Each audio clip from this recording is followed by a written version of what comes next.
We are back on One New York's longest running sports call-in show.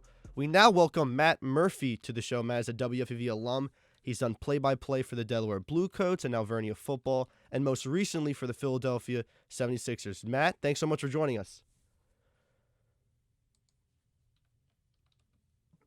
Let me unmute myself real quick. The beauty of Zoom. I think I'd be used to that by now, but it's great to be with you guys, Michael and Lou. It's great to be back on one-on-one. I have a lot of love for WFUV sports, a lot of love for one-on-one. You guys are doing a great job, so it's great to be with you this afternoon, or I guess this morning still. Yeah, I mean, it's so great to have you on the show. And, I want to get right into it. You've recently started calling a lot of games, for the 76ers. And I just want to ask you, how has that experience been calling, NBA games? It's been a dream come true. Obviously, when you're at WFUV, you're getting so many important reps, whether it's Fordham basketball, men's and women's programs, which have been so great to us over the years, or any sport at Fordham. Reps are so key, and it's something that you think about so often. How far can you get in the industry when that break's going to come? But as fate would have it, I've been with the 76ers organization since the 2018-19 NBA season, calling Delaware Bluecoats games in the G League. And this past October, I guess the last day of October or October 30th, right before Halloween, I made my NBA debut on the radio, and it was a variety of factors that went into it. But because of my experience at WFUV, because of the reps I then got in the G League with the Delaware Bluecoats over the past 3+ seasons, I felt ready for it. And I was so excited. My first game was the Sixers and the Atlanta Hawks on the 30th of October on the radio, on the 76ers radio network, filling in for Tom McGinnis, who has been the voice of the Sixers for almost 30 years. He shifted over to TV. And that's how it's kind of gone for the last few Saturdays as a result of Kate Scott, the new Sixers television voice, doing some college football, finishing out a college football slate with Mike Golick on the radio. I've had the chance to talk to the Sixers fans over the radio, describe the action for them the last few Saturdays, and even tonight. So if you're listening to this live or watching us live on YouTube, the Sixers play the Timberwolves at 6 p.m.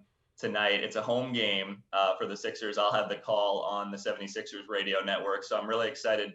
It's my second home game. That Hawks game was a home game, and this one will be in front of the home crowd. So a little extra juice to feed off of in the building for the radio call. But it's been awesome. Everyone's been so great to me within the organization. And like I said, it's really a dream come true. And I have Fordham and WFUV Sports to thank for the training ground that it provided. Matt, I want to talk to you about, just being with the 76ers. I think it's really cool. You get to be with a really interesting team in a really interesting conference. Me and Mike have been talking about the Eastern Conference as one that is super competitive. You've been able to watch the 76ers. How do you feel about their ability to stay in the playoff hunt, stay in the top 10, or are you worried that they could potentially miss the playoffs this year? It's a long season, as you guys were just talking about. I think you can't make too much of the very early stages of the NBA season.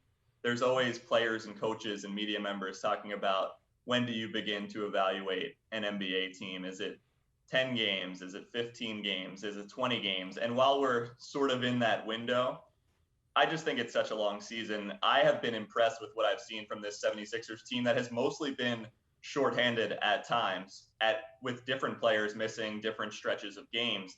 They're coming off right now what was a season-long 6-game road trip that ended up finishing in Golden State. They went 2-4, but Joel Embiid didn't play in any of the games. Tobias Harris missed some time as well. Both of them were upgraded to questionable for tonight's game against Minnesota, so that is a good sign for the Sixers. But what I have seen is a group that, no matter who is available, led by really the efforts of someone like Tyrese Maxey, who's just in his second season, the point guard for this team, they have banded together no matter who's available. They've been really fun to watch without some of their key players for long stretches of times. Tyrese Maxey has been unbelievable. Seth Curry started the season shooting so well. It was cool. I had the chance to be out in San Francisco at the end of the trip the Chase Center. The Warriors ended up coming back from 19 down to beat the Sixers. That's kind of the Warriors' MO this year, is if they're down double digits, they're still somehow going to win the game, which is crazy. They haven't lost a game that they've trailed by double digits, but it was cool to see Seth Curry play against Steph Curry and be in the building for that one. I like what I've seen from the Sixers. I think Tyrese Maxey has been the big bright spot for the 76ers, maybe even taking a leap that bigger than what most people expected in his second season out of Kentucky. Yeah, I was just about to ask you about Tyrese Maxey. We were talking about before the show. He's averaging 18 points per game this season. 10 points per game more than he did his rookie season. What have you seen in him that's allowed him to make that leap this season? So I guess it's dating back to the playoffs. You guys probably watched the Sixers, but Tyrese Maxey had shown a knack to score the ball. But with who the Sixers had coming into this season and him being inserted into the starting lineup as the point guard, his scoring was one thing, and then it was how is he going to facilitate and get to the line and just different things. How is he going to score and how is he going to distribute the ball? What I've been most impressed with is if we expected the scoring, he's hardly ever turning the ball over. During that road trip, there was a stretch, this recent 6-game trip, there was a stretch where he didn't turn the ball over for 3 straight games in the middle of the trip, and it was single-digit turnovers throughout the entirety of the trip. And he's getting to the line, which is something that you'd like to see young guards add to their game. You can talk about how the NBA is being officiated this year, or the star players getting certain types of treatment or not getting what they've had in the past, but that doesn't really apply to Tyrese Maxey. I think a lot of people wanted to see him just take that next step and just get into the lane and get to the line more. He's not looking for calls on the perimeter or anything like that. He's just a really great driver. So the two things that I think people should take away if you're catching a Sixers game is that Tyrese Maxey is going to run the offense without making that difficult pass, not turning the ball over. And then at the same time, he's been to the line almost 10 times in each of the last 3 games, in each individual game. So he's getting to the line, he's not turning it over, which you like to see out of a young guard. And it's been crucial to the 76ers' success. Also, when he does get in the lane, he's making nearly every layup. So he's so crafty around the rim, whether it's the right side or the left side, wrong-footed, whatever the case might be, he throws in these circus shots, which have been super impressive as well. You mentioned earlier Joel Embiid. The 76ers have been without him since basically early November, and you look at their record before his injury, 8-2, and then since he's been out, 2-7. Is his potential return enough for this 76ers team to launch them right back into playoff contention and into contention for one of the top spots in the East? It's always nice to welcome an MVP candidate back into the lineup, right? So I think if it's tonight, if it's whenever it is, having Joel Embiid back is going to solve a lot of things for the Philadelphia 76ers. Seth Curry was asked about it after that Golden State game, and he was, a lot of people allude to the idea that the Sixers' normal starting lineup, the one that started this season with Maxey, Seth Curry, Danny Green, Tobias Harris, and Joel Embiid, that's one of the best lineups in the NBA, and they've played very few games together so far, but I think it kind of starts with Joel Embiid, the runner-up in the MVP voting a season ago. Some of those guys I just mentioned, they've surrounded Embiid with some great shooting, and that Embiid's presence frees up those shooters even more. And when he's been double teamed this year, over his career, he's gotten so much better dealing with double teams. So when teams do go that route, the shooting around him has been fantastic, whether it's Curry or Green or Harris, or even guys off the bench with a Shake Milton or a Furkan Korkmaz. The Sixers have built a strong team as a whole, but Embiid is the focal point and everything kind of goes off of him. So I do think that will be a huge lift when they get him back.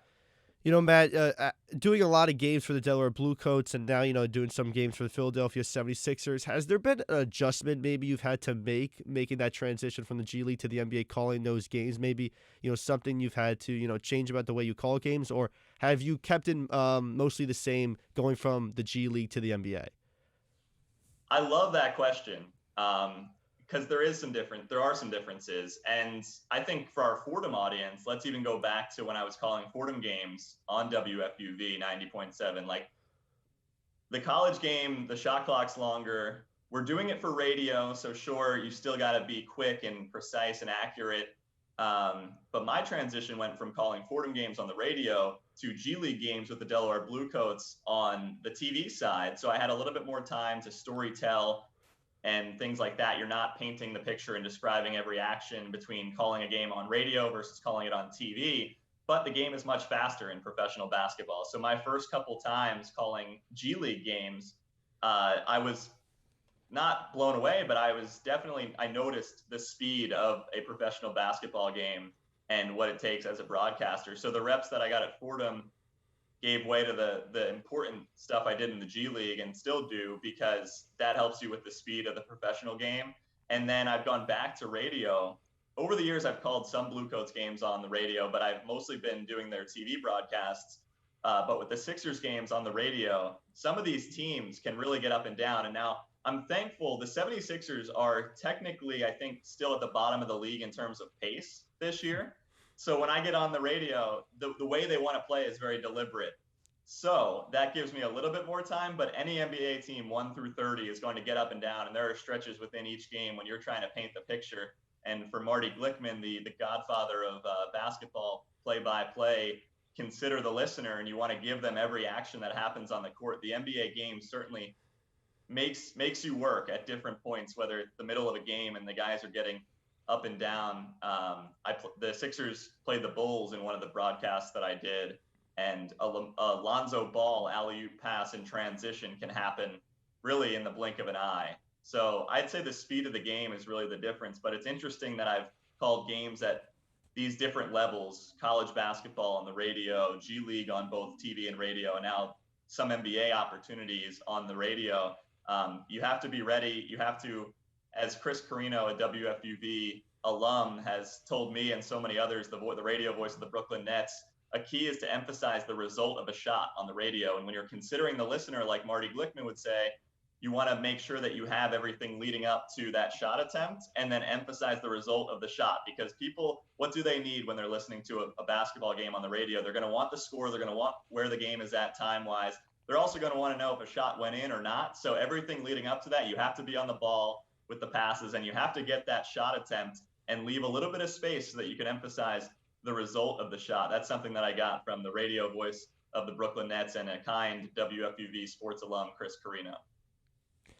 You've had a few years here to watch and call the NBA G League. I just want to ask, how, since you've started, how have you seen it grow, and how do you think it will continue to evolve here? The G League is really growing. Gary Payton II, I hate to talk so much Warriors, but he's a G League alum currently playing for the Warriors, so it just ties in. He said earlier this year, when people were taking notice of his NBA production, that he must have been asked a question about the G League, and he said, if you're not watching the G League, you should be, because there's players that are going to contribute to NBA rosters. Obviously, with the Knicks and Nets, for your audience, the Westchester Knicks and the Long Island Nets, sort of rivals of the Delaware Bluecoats, but I've seen both of those teams a lot. I think anybody out there who's listening or watching, definitely take an interest in the NBA G League, because to what Gary Payton II says, they might not be star rotation players coming in, but the key word there is rotation. They might be rotation players at some point, and at the very least, they're going to contribute in some ways during what is, like we said, a long NBA season.